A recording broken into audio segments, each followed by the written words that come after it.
Louvado seja nosso Senhor Jesus Cristo.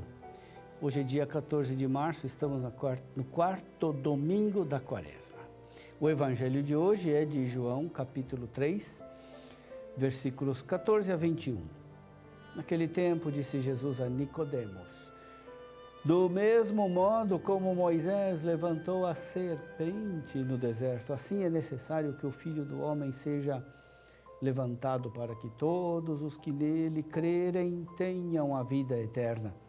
Pois Deus amou tanto o mundo que deu o seu Filho unigênito para que não morra todo o que nele crer, mas tenha a vida eterna. De fato, Deus não enviou o seu Filho ao mundo para condenar o mundo, mas para que o mundo seja salvo por ele. Quem nele crê não é condenado, mas quem não crê já está condenado, porque não acreditou no nome do Filho unigênito. Ora, o julgamento é este: a luz veio ao mundo, mas os homens preferiram as trevas à luz, porque suas ações eram más. Quem pratica o mal odeia a luz e não se aproxima da luz, para que suas ações não sejam denunciadas. Mas quem age conforme a verdade aproxima-se da luz, para que se manifeste que suas ações são realizadas em Deus. Meu irmão, minha irmã, estamos no domingo da alegria e a liturgia nos coloca pura e simplesmente diante da razão da nossa alegria. Qual é a razão da nossa alegria? Deus amou tanto o mundo que entregou o seu Filho unigênito para que não morra todo aquele que nele crer, mas tenha a vida eterna. Deus nos ama.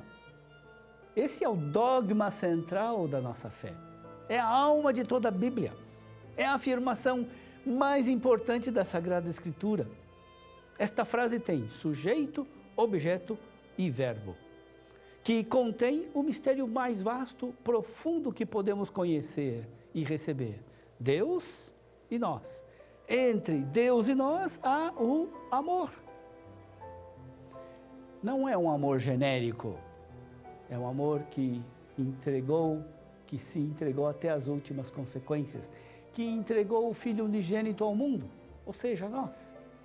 É preciso recordar a leitura do domingo passado de Gênesis, capítulo 22, de 1 a 16, o sacrifício de Isaac. Como Jesus fala desse amor que se entrega?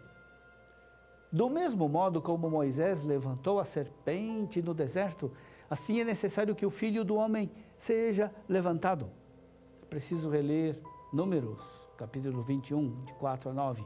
O povo passa por dificuldades no deserto, passa fome, sede, sofre com os agressores, ao mesmo tempo recebe de Deus proteção contra os inimigos, a água que brota da rocha, o maná que desce do céu. A cada adversidade enfrentada no deserto, Deus manifesta com sinais maravilhosos o seu amor pelo seu povo. Muitos, porém, ainda acham que Deus não faz mais do que sua obrigação e murmuram contra Deus, dizendo que não há água, que estão enjoados daquele alimento sem graça. Por isso os culpados são atacados por serpentes de fogo e muitos morrem por isso. Diante do castigo, os pecadores se arrependem, recorrem à intercessão de Moisés. Deus manda que Moisés faça então uma serpente de bronze e a eleve em uma haste. E todos os que eram picados pelas serpentes e olhavam para a imagem elevada no deserto, ficavam curados. Surpreende esse episódio. Deus manda fazer uma imagem de bronze. E essa imagem, pior ainda, é de uma serpente. Sabemos que a serpente era uma divindade cultuada como símbolo da fertilidade das religiões pagãs. Além disso, para piorar, a serpente também é símbolo do tentador, símbolo do mal. E Deus manda fazer uma imagem de bronze, imagem de serpente. Jesus explica a sua morte e ressurreição como um ser elevado. Assim como a serpente de bronze foi elevada, ele também será elevado na cruz. Olhando para Jesus, somos salvos. Olhando para o amor feito carne, olhando para Jesus que se entrega na cruz para ressuscitar, temos a salvação dos pecados. Portanto, Jesus explica que com sua morte e sua ressurreição, ele cumpre o que foi prefigurado por Moisés no deserto. O que salvou o povo no deserto não foi a serpente, tampouco foi o mal. Quem salvou o povo no deserto foi Jesus. Já no deserto, Jesus salvou os pecadores. Olhando para a serpente, eles estavam olhando, mesmo sem o saber, para Jesus. Eles não estavam olhando para um ídolo, nem para o símbolo do mal, mas para Jesus. E por que Deus mandou que a imagem fosse a de uma serpente? De novo, a palavra de Jesus nos explica o porquê disso. Jesus é a verdadeira serpente elevada no deserto. Ele é prefigurado na imagem da serpente, porque na cruz ele foi feito pecado pela nossa salvação.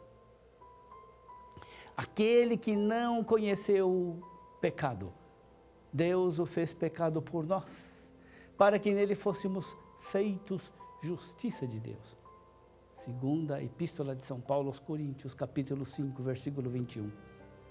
Deus o fez pecado por nós, por mim. O perdão do meu pecado não é uma ação burocrática de Deus, para que eu pudesse ser salvo. Deus fez recair sobre o seu Filho dileto todo o peso do pecado, e ele foi esmagado. Jesus foi feito pecado no sentido de que ele assumiu voluntariamente sobre si o castigo que nós merecíamos pelo nosso pecado, para que nós pudéssemos ser feitos justiça de Deus. Jesus foi feito pecado. Normalmente a serpente serve de símbolo do mal, representando o próprio Satanás. Na cruz, Jesus, embora não pudesse ser acusado de pecado algum, é feito pecado por nós. A serpente levantada ele é a serpente levantada no deserto. Jesus é levantado na cruz. Quem vê o sinal recebe a vida. É o caso também que aconteceu com o bom ladrão. Jesus é a serpente levantada no deserto, no sentido de que para que eu pudesse ser perdoado, ele foi feito pecado por mim. Ele não foi feito pecado em si mesmo, foi feito pecado por nós, para que nós fôssemos nele feitos justiça de Deus. Qual é a sua reação diante de tão grande amor? O mundo de hoje faz com que seja difícil acreditar no amor. São tão numerosas as traições, são infinitas as decepções, são terríveis as violências provocadas e sofridas. Quando sofremos a violência e a traição, somos feridos e começamos a ter medo de amar e de ser amados, porque não queremos mais ser enganados, não queremos mais ser feridos. Muitos são também os que acusam a religião e a fé de estar na origem da guerra, da discriminação, da opressão, da liberdade individual. Desse modo vai engrossando sempre mais o número daquelas pessoas que não acreditam mais em Deus, porque não acreditam mais no amor de Deus. Não acreditam que o amor dos cristãos seja verdadeiro, de que o amor de Deus seja realidade. Dessa forma entramos em uma nova era de gelo.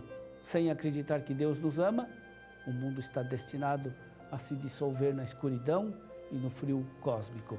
Se não há amor, estamos só nadando para o gelo escuro do fim cósmico. Neste tempo da quaresma, somos colocados diante da serpente elevada no deserto, de Jesus elevado na cruz, entre o céu e a terra, com os braços abertos. Estamos diante do amor que se derrama do seu lado aberto. Esse é o momento decisivo. Quem nele crê não é condenado. Mas quem não crê já está condenado, porque não acreditou no nome do Filho unigênito.